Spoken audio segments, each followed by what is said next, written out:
In today's video, I'm going to show you how my back went from my biggest flaw to my greatest asset. I'm going to show you all the exercises I use to improve my back.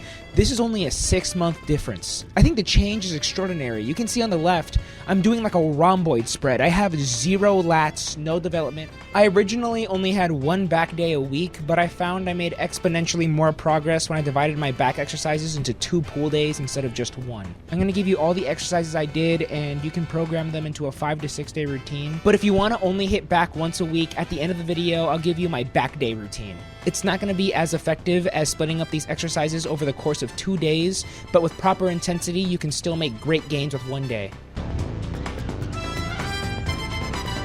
I always start my back days with pull-ups.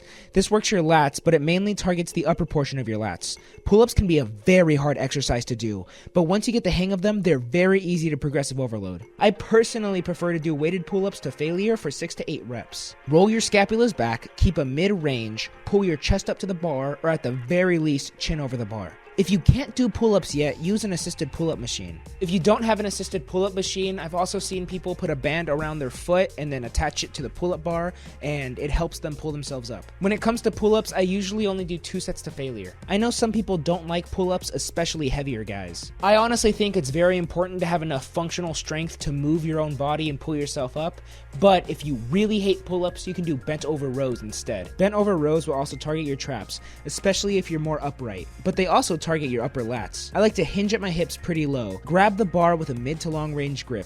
I tuck my elbows in at about a 45-degree angle, and I bring the bar to my sternum. Now, back exercises are fairly unique in the sense that they're the hardest at the top of the rep. When you're like up here, there's still a lot more gains we can squeeze out at the end, so usually at the end of my rows, I'll do a very controlled form break. Now, I'm not telling you to do a spine day and completely use momentum and ego lift, but it's okay at the end of your rows to hinge a little higher and naturally sway a bit with the bar. With bent over rows, I like to do 2 to 3 sets to failure with about 6 to 8 reps. With rows in particular, my forearms tend to give out pretty fast, so I like to go heavier with the weight so that I don't fatigue my forearms and drop the bar. If you find that your forearms are holding you back on a lot of back movements, you can buy straps off Amazon for a pretty cheap price. I use them while deadlifting heavy because God knows my forearm strength is fucking terrible.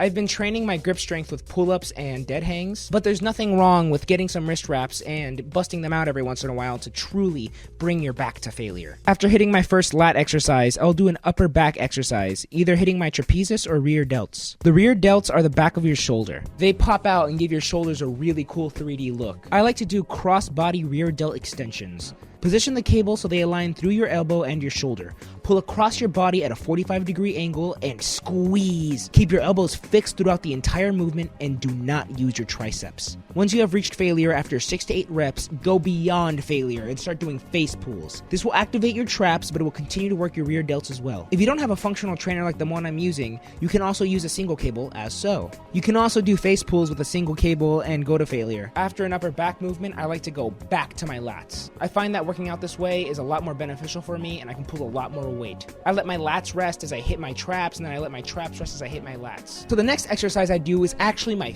favorite exercise for lat growth. It's the lat pullover. I see many people doing lat pullovers with bars or ropes, but that's far from optimal because you're actually quite short of the full range of motion. I like to get an easy bar and put 2 D handles on it. This movement works your lats by using shoulder extension. I place the D handles at a close to mid-range grip, and then I lock my elbows into place and hinge my hips pretty low. You want the tension of the bar to be high. If the tension is at the top of your lat movement, then it works your lower lats. Extend your shoulders down through your body as far back as possible. This will engage your lats, core, and a tiny bit of your triceps, but you shouldn't really feel them overwhelmingly. If you are, then please reevaluate your form. I don't know why I said it like that. Please reevaluate your form. No, just change your form. You're doing it wrong.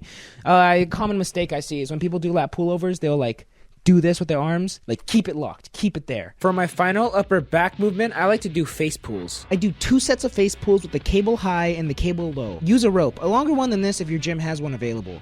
Then use the grip with your palms facing out. Using just 2 fingers like this has been shown to give more muscle activation and mind-muscle connection, but honestly, I don't like it very much. I have to drop the weight by 30%, and I feel like I'm just missing out on gains, but I won't lie, you feel it a shit ton more in your rear delts. From the bottom position, I pull the cable towards your face using your rotator cuffs. This is also very good for building iron shoulders and negating rotator cuff pain. You should feel this deeply throughout your lower traps. For the upper variation, Pull the rope to your face and try not to lean too far back. A little bit of leaning is okay to balance yourself, however. This variation targets more of your rear delts and upper traps. For my final lat exercise, I like to do single arm lat pull downs. I like to do them on this machine, but a lot of people don't have them, so you can do it on cables as well. I like to kneel and keep my back up straight. If you lean forward with the cable, then this defeats the purpose of the movement. I use my other hand to brace against my chest, then I drive my elbow deep into my side, and I add a little crunch because that helps me feel my lats a lot more. Those are all the back exercises I do at the moment. I don't do anything else for my traps because I deadlift on my leg days, and that's enough to grow them for me. And by the way, in my opinion, I consider the deadlift a leg exercise. EMG data shows more activation in the glutes and hamstrings for deadlift, but then again, EMG data isn't too accurate. But then again, I also feel a lot more sore in my legs than I do my back after deadlifting. But if your traps are a weak point, or if you just don't deadlift, you can do shrugs. You can use dumbbells, but I don't really like dumbbells because they don't align with your trapezes properly. That's why I'll always prefer to do cable shrugs. As you can see, I have the cable set at an angle. The traps go out to the side like this. I like to shrug up and back. These are really killer, and they're a game changer if you have weak traps. So those are all the back exercises I programmed myself over 2 pull days, but if you really only want 1 back day, here's what I recommend. I would start off with lat pullovers, a big movement that targets the lower lats. From there, I'd go to 4 sets of face pulls, 2 sets from the top, 2 sets from the bottom. This hits the entire trapezius and rear delts. After that, I would do single arm lat pull downs. This has been shown to hit more of the mid to upper lat, and you're getting single arm activation, just so you don't have any imbalances. Then I'd finish off with cross-body rear delt extensions. Just a little more rear delt work because that tends to be a lacking muscle for people, and then finish it off with the face pulls again, just so you can get that a little bit of trap activation. Just squeeze a little more gains out. I think this is my biggest tutorial just because the back is such a major defining part of your physique. I would say the 2 most important parts of your physique is your back and your legs. If you have a big back and big legs, people are going to be like, damn, that guy is huge. So yeah, get to training. If you have any other questions, comments, concerns, leave them in the bottom. I'll respond. I'll help you out. Check out another video, perhaps another tutorial. But that's about it, guys. I'll see you later. I don't want to die broken homeless. Please click another video. You're inhuman!